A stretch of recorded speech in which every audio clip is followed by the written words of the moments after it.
I would like to introduce to you my friend Larry Lessig.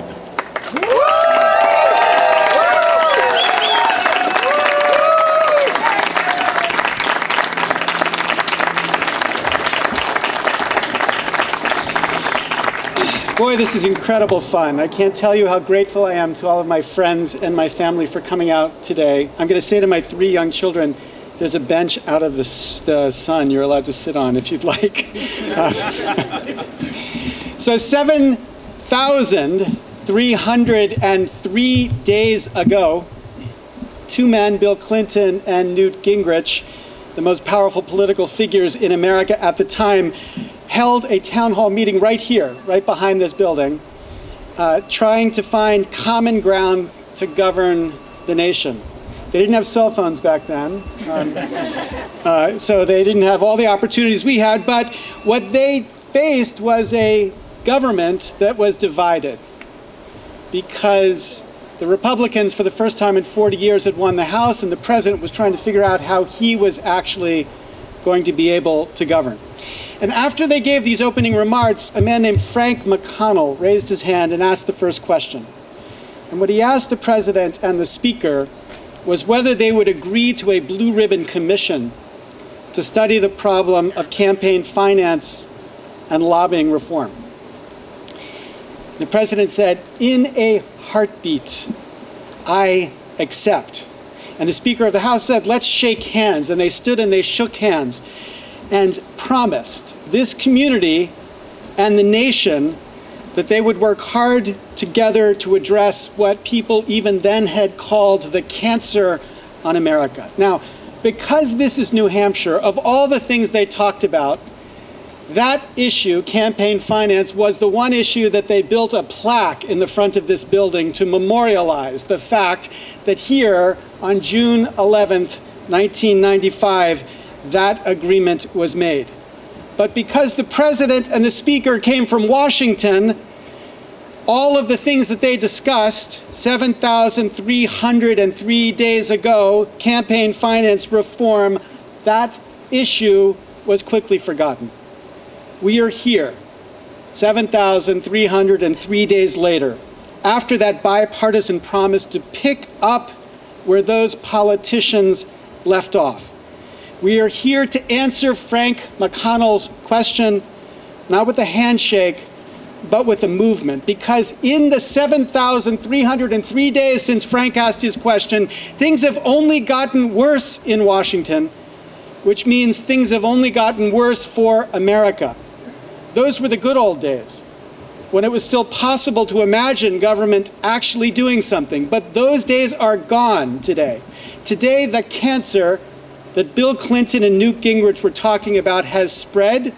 7,003 days after they promised to cut it out, the surgeon has not even been called. And so here we are. Here is where we are. Here is the fact about America today. There is no connection between what the average voter wants and what our government does. I'll say that again. That is a pretty important fact. There is no connection between what the average voter wants and what our government actually does. There is a strong connection, according to the largest empirical study done by political science in the history of political science on this question, between what the economic elite want and what our government does, but no connection between the average voter and what our government does.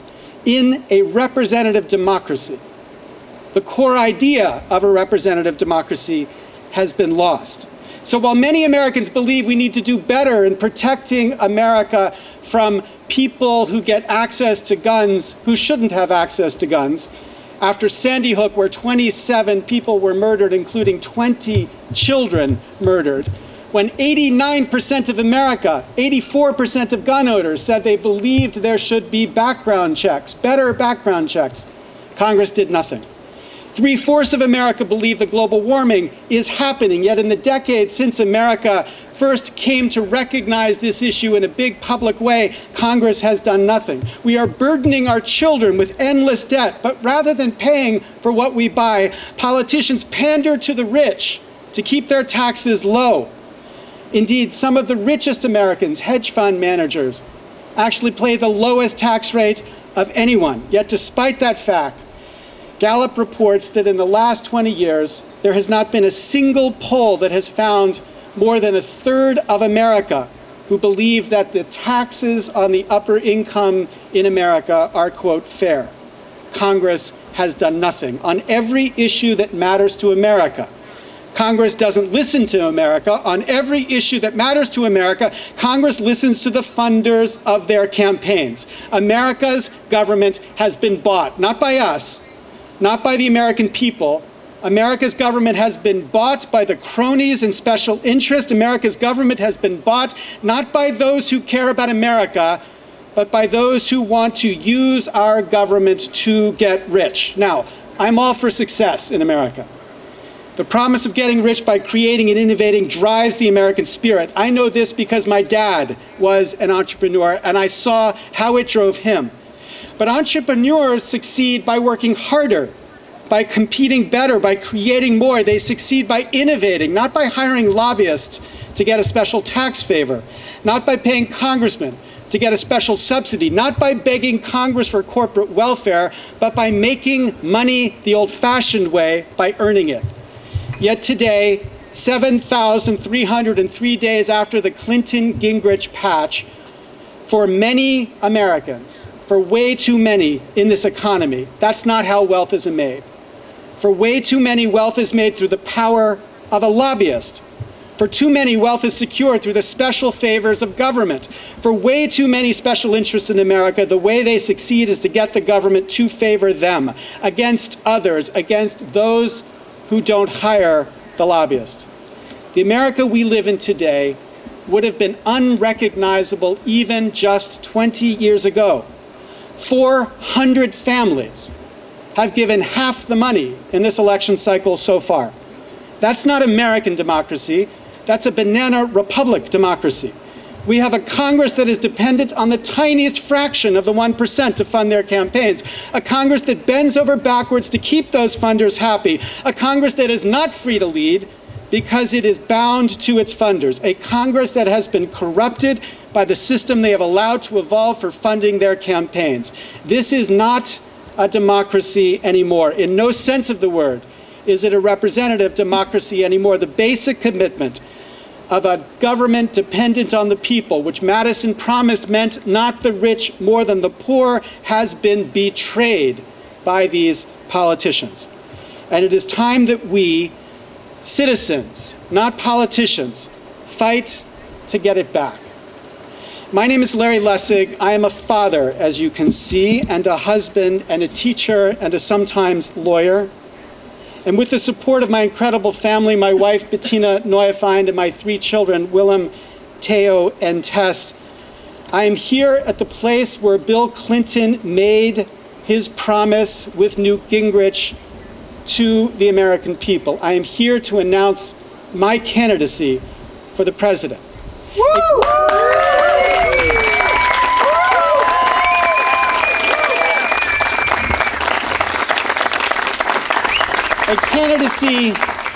A candidacy that would be different, a candidacy that's focused on the single purpose of getting our democracy back.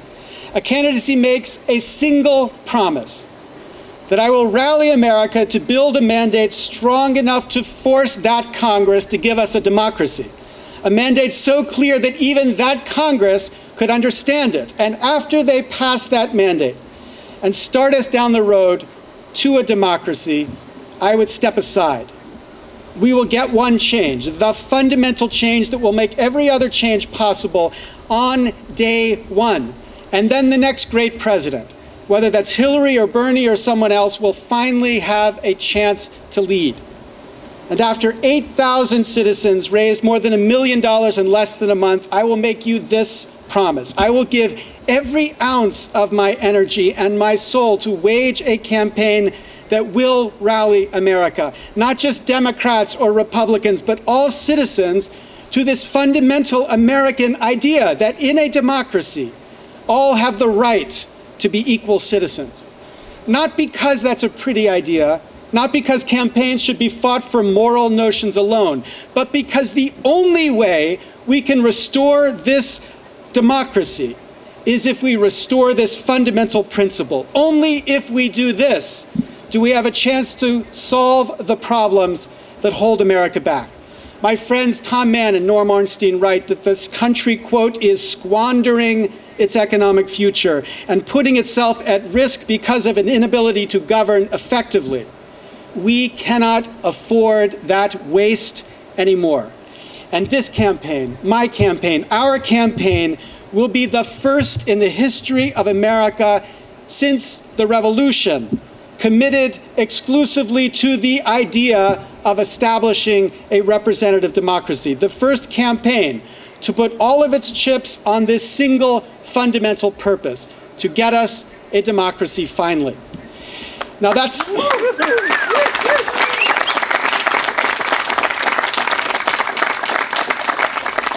Now that is not to say this is the first time Americans have fought for democracy. Soldiers in America volunteer to defend our democracy with their life. They go to the field with a backpack, not a super PAC. And my grandfather joined millions to fight fascism across the world. And our forebears fought a revolution to free ourselves from a government controlled by the the aristocrats. We have been fighting for the ideal of equal citizenship since the beginning of America's citizenship. And 7,303 days after the Gingrich-Clinton promise, we have to take up that fight again and finally win. Not for a reform that will happen someday, because someday reforms just never happen in Washington. Instead, we will take up a fight for a reform that will happen on day one. On day one, we will fix our democracy, or maybe we should say we will unfix our fixed democracy to get us a representative democracy that represents us. Because we, the children and grandchildren of Tom Brokaw's greatest generation, must capture again the patriotism and love in their sacrifices. We must promise our children the same patriotism and love. We must finally find a way to make good on the promise, to give them a democracy that works. We must have the courage and the patriotism to rise to an idea that was given to this nation more than 200 years ago, because if we don't, then 7,303 days from now, our children will look back at us, not at two politicians chuckling at how politicians always promise reform someday and never really mean it. Instead, our children will be looking back at us now. And when they do, they will ask us, how could your parents, your grandparents, your great-grandparents sacrifice so much for you, but you couldn't take even the small step, not of going to war, but of politics, to get us a democracy? Because I am certain that question is not a question we want to have to answer. And that's why I am certain, as I see the energy and passion that marks America today, they won't have to ask us that question. Because I am certain that when they look back on this day, they will remember this day, this hot and sweaty day when my children melted here at my side. When they look back at this day, they will remember that here, on this day, we began this fight to make good on those politicians' promise. We launched a campaign that would rally America to the fundamental change it needs to get America its democracy back again. A change that affirms the equality of citizens, a change that will echo from the streets of Ferguson to Capitol Hill. That in a democracy, Black lives matter because citizens are equal. Today,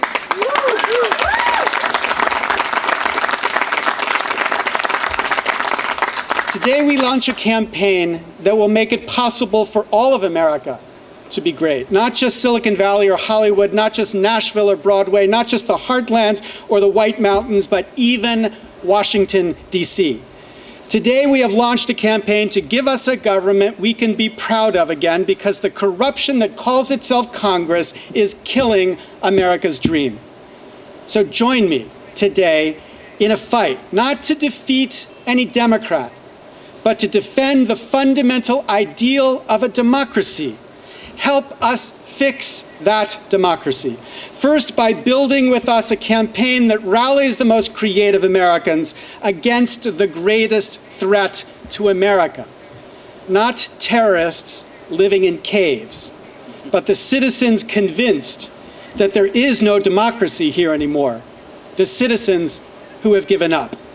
We can be as great as we were taught that we were, because we love our children, because we love our country, because we love taking on the hardest problems and making them seem easy. We can and we will take on this problem too, and it will be easy, and this democracy will be ours again. Thank you so much for coming today.